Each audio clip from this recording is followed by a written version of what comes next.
Assalamu alaikum jama'a, barkanku da sake dawowa sabon video na. A yau zan nuna muku yanda ake yin smoky eyes, wato bakin eyeshadow kenan a saman ido. Da farko dai ga abubuwan da muke bukata kafin mu yi kwalliyan duka fuska wanda za a yi kafin a zo ido. Zan rubuta sunan su a kasan description box yanda za ku bi ku duba sunayen su daya bayan daya ba tare da an samu matsala ba. Sai na dauko oil 24k oil primer oil na shafa a fuskanta, sai oil control primer din ita ma na shafe ta a fuskanta. Gashi nan sai na sa hannunta ta goga gaba daya a jikin fuskanta. Sai na dauko foundation na diddiga mata a fuska, sai foundation brush ina na Daroge ne amfani da shi ne blending fuskanta gaba daya. Bayan na gama ga abinda foundation in ya bamu, wato full coverage kenan, ba tabo ko ɗaya a fuskanta. Sai na ɗauko concealer ta Jordana da Kiss Beauty na yi mixing gaba ɗaya, na yi mata highlight a inda ya kamata a ce an yi highlight a fuskarta. Idan ba ku kalli video na contour and highlight ba, za ku iya duba ƙasa don ganin yanda ake yin shi dalla-dalla kafin na sake muku sabo, wato updated kenan. Sai na ɗauko foundation ina ta Becham ageless ne mata contouring fuskanta da shi. Gashi nan ina shafawa a duka guraren da ya kamata a ce na yi mata face contour na wanda ya dace da shape ɗin fuskanta. Insha Allah a tutorials masu zuwa zan nuna muku yanda ake contour and highlight na kowane shape ɗin fuska da yanda kuma zaki san shape ɗin fuskarki. Sai na ɗauko jiƙaƙƙiyar beauty blender ne mata blending out gaba ɗaya. Gashi nan ina blending out contour din yanda bana sanya rough, sai na ƙara blending din highlight din shi ma kafin na ɗauko Sacha buttercup setting powder ɗita na sa mata a ƙasan ido, wato ne mata setting kenan. Gashi nan ina setting ɗin fuskanta da setting powder ɗin a duk guraren da na saka concealer ta mai haske, wato ƙasan ido, saman goshi, kan hanci, gefen baki da kuma haɓa. Sai na ɗauko powder palette ina na Zikel, sai nake mata contouring da contour powder ɗin ciki, wato powder contour kenan.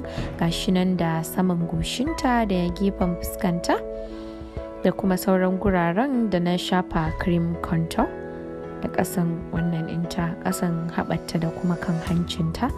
A tabbatar cewa daga inda gira ta fara, wato brow head, daga nan aka yi. Sai na ɗauko farar powder ta cikin palette na mata sharpening ɗin nose contour ɗinta. Sai na ɗauko kuma same farar powder da flat brush ina na kabuki nake mata baking, sannan kuma nake ƙara sharpening contour ɗinta. A tutorials masu zuwa insha Allah zan nuna bambancin setting da kuma baking. Sai na ɗauko powder da ya dace da color ɗin fuskar ta nake shafawa gaba ɗaya. Idan ku baƙi ne, sannun ku da zuwa, na manta ban muku sannu da zuwa ba. Sannan kuma kada ku manta dan Allah, in har kun kawo yanzu ku danna subscribe. Gashi nan to ina shafa mata powder a duka fuskata. Na san za ku so ku ga sauran ƙayatattun kwalliya a wannan channel nawa, don haka ku danna subscribe da ƙararrawar sanarwa yanda za ku dinga ganin su akai-akai da zarar na ɗora. Sai na ɗauko spoolie na, bayan na gama shafa powder nake taji mata gira, zan zana gira wanda na yi off camera. Sannan sai na ɗauko bakin eyeshadow na shafa mata a saman idanta gaba ɗaya. Sai na ɗauko mai ɗan ƙyalli, wato shima kenan, shima sai na shafa mata a saman idanta da Zoeva puff brush, Zoeva eyeshadow brush, Zoeva puff brush, kowanne ma za a iya kiran shi da shi. Gashi nan sai na ɗauko Kiss Beauty eyeliner ɗina nake mata lining ɗin saman idanta sabida ya fita ya kyau sosai.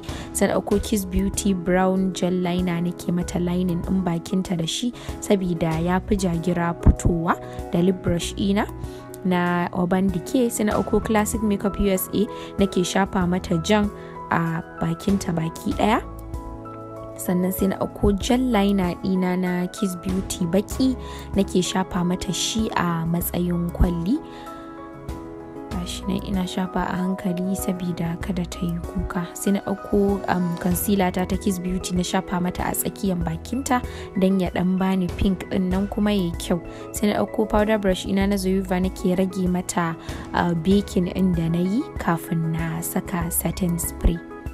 Shi ne ina rarragewa sai na ɗauko mascara ta Maybelline Coral nake shafa mata a saman gashin idanta saboda a goge eyeshadow ɗin da suka hau kawai kuma gashin idan ya tsaitsaya, sai nake shafawa a ƙasan idanta shi ma saboda su ma gashin ƙasan idon si zara-zara. Sai ragowar na jikin brush nake sa mata a ƙasan ido, sai powder brush ina nake ƙara rage intensity ɗin powder wato yawan hasken powder, sai setting spray ina na Kiss Beauty nake fesa a duka fuskanta don ya setting. Sai na ɗauko glow ɗina na jikin powder palette na shafa mata a wuya, sai powder brush nake pushing in setting spray in, sai na sa hannuna nake shafa mata glow ɗin a sama hancinta, sai kuma brush ina na Urban Decay nake shafawa a kumatinta yanda zai kyalli sosai kamar yadda kuke gani. To jama'a, yanzu ne muka zo ƙarshen wannan kwalliya inda nuna muku yadda ake shafa bakin eyeshadow wanda aka fi sani da Smokey eyes.